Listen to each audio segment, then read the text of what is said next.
Hey!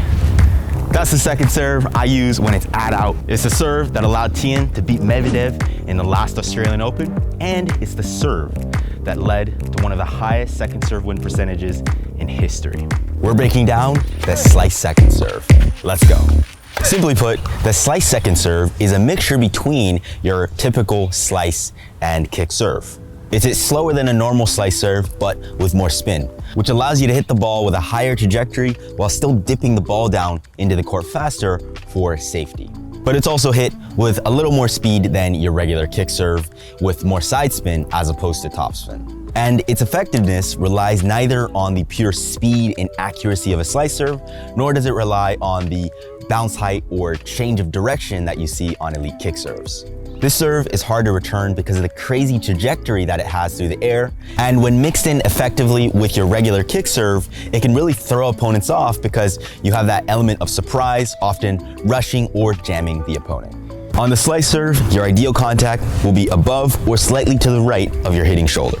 This is because the higher and more to the right you make contact, the more vertical your racket will be and more side spin you'll get. While on the kick serve, the ideal contact point is above or slightly to the left of your head, which allows your racket to be more horizontal and brush up the ball for more topspin. As you'd expect, on the slice second serve, you're ideally hitting the ball somewhere in between that slice and kick serve contact. On this serve, you'll be hitting above your hitting shoulder or your head, depending on how much topspin or side spin you're trying to get. Which leads us to an important note. If you toss too far to the left on this slice second serve, then you might notice that your serves start to go wide or into the net.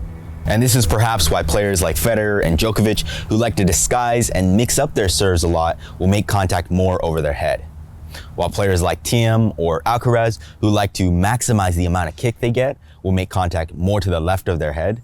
And while players like Nadal or Ivanisevic, who rely on that slice second serve more, will make contact above the hitting shoulder even for their second serves. And of course, if you don't care as much about disguising your serve, then you can mix up the toss locations based on whether you're going for that kick or slice second serve.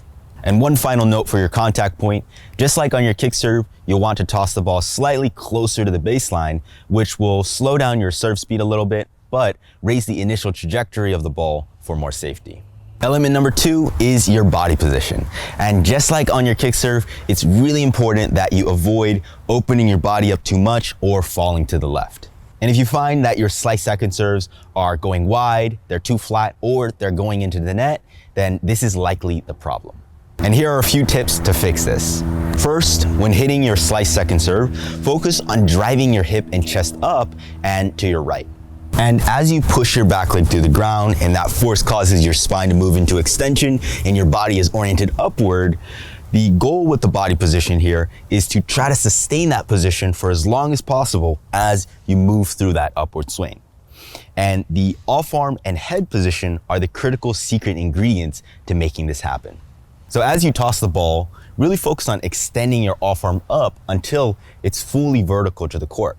And as you begin your acceleration, try not to drop the off arm too early, instead keeping it up higher as you move into contact. And finally, it helps to focus on looking up at the ball for longer through this counter rotation motion from your neck. Now, if you find that even with these cues, you're still falling to the left on your slice second serves, then this drill should help. As you warm up your second serves, we're gonna start by removing the launch and instead taking a small step toward the right with your back leg, just like so. And what this will do is force you to get your weight moving in the opposite direction as you hit the ball. So one more time, here's what it'll look like. And as you get comfortable with that motion, you can start adding a little launch and just be cognizant of getting that weight up and toward the right. It should almost feel like there's a wave moving up from your hip through your spine all the way into the racket, ultimately releasing up and to the right through contact like so. Now, just like on the kick serve, your swing path on that slice second serve will be moving more upward and to the right. And this will be a natural result of the previous changes we made to your contact and body position. The more sideways body position will allow this throwing motion from your shoulder to direct the racket head speed upward. Except on the slice second serve, you're going to be striking more of the right side of the ball by keeping your forearm in a more supinated position during your upward swing. First, your racket drops down and to your left, and then swings out to the right in a counterclockwise circular fashion. And from here, with your shoulder engaged and forearm in its ideal position, all you've got to do is focus on throwing the edge of your racket up toward 1 o'clock on the ball. And this is the main difference between the kick and slice second serve. And finally, make sure your wrist is relaxed so that it can release through contact for that perfect mixture of topspin and side spin. Now here's a quick drill progression you can use to immediately start developing that slice second serve. Number one, we're gonna start at the service line on the deuce side and with a choked up grip. And from here, I want you to simply toss at around your waist height and hit a slice. So you're hitting a normal forehand slice and try to get the ball to curve through the air like so. And as you get comfortable with that cutting motion, raise your toss progressively. So this time tossing at shoulder height, and notice how now the ball is gonna start curving over toward your left. Raise it even more, hitting above your hitting shoulder, and notice that that is now your regular slice serve.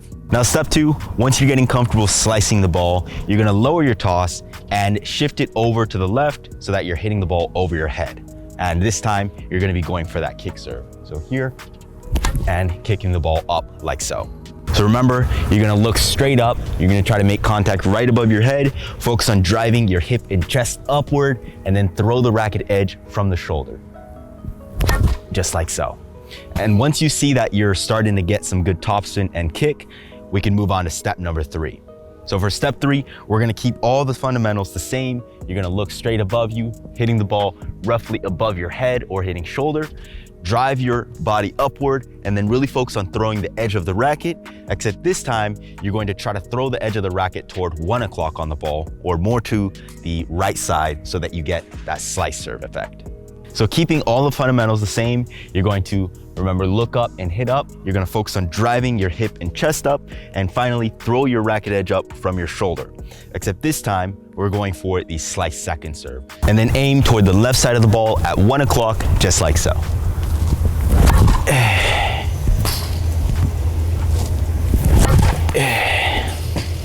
Now this should give you the initial feeling of brushing the ball for spin, but to really take your second serve to the next level, the key is in unlocking the correct rotation from your hitting shoulder. Making sure your hitting arm is drawn up and back into what we call the double L position. It's relaxed and you really drive your hips through the ground so that that racket can flip your shoulder into full external rotation. So step number four, get into that pre-throw position with your arm drawn up and back about 90 degrees, your elbow bent about 90 degrees, and your racket tip pointing up. And from here, we're gonna simply isolate that racket drop. You're gonna focus on pushing your hip upward and feel your racket flipping down and back naturally. Just keep your arm as relaxed as possible, just like so. And you should feel that if your arm is in the correct position, immediately you open up more range of motion in your shoulder as opposed to if your arm is moving forward or dropping down. And if you have the habit of dropping your arm, moving it too far forward or moving it too high before you start your swing, then you'll notice that getting into this pre-throw position will immediately unlock more range of motion in your hitting shoulder.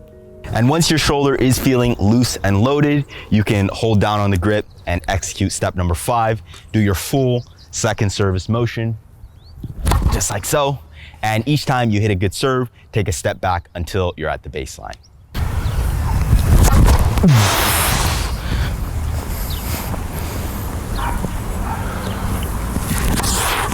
And when you learn to deploy your slice second serve at the right time, it's gonna take your entire second serve game to a whole nother level. On the deuce side, this serve variation is especially effective because you can curve the ball toward your opponent's body, jamming their backhand. Now to jam them consistently, instead of aiming toward a part of the box, focus more on the trajectory of the ball as it curves through the air. Picture the ball crossing over the middle part of the net, but with as much spin as possible so that it then curves to the right and into your opponent. And when you mix this in with your regular kick, it'll be extra effective because the initial trajectory of the two serves are so similar. Now, when you're on the ad side, you'll want to rely more on your kick serve since the natural trajectory of your slice second serve will be into your opponent's forehand strike zone. But it's a great way to keep your opponents honest. If they start cheating over into the doubles alley, you can mix one up down the tee and easily stretch them out without having to go too close to the lines. Or if they start stepping in to take your kick serves early, you can throw in a faster slice second serve to rush their forehand. Now, if you're serious about taking your second serve to the next level, then you are going to love our brand new program, the Confident Kick Serve. This is the ultimate kick serve training program for developing elite consistency, master spin, and conquering your fear of double faulting in just 60 days. So go check it out by clicking the first link in the description below. And as always, athletes, until next time, go out and train hard. I will see you in the next video.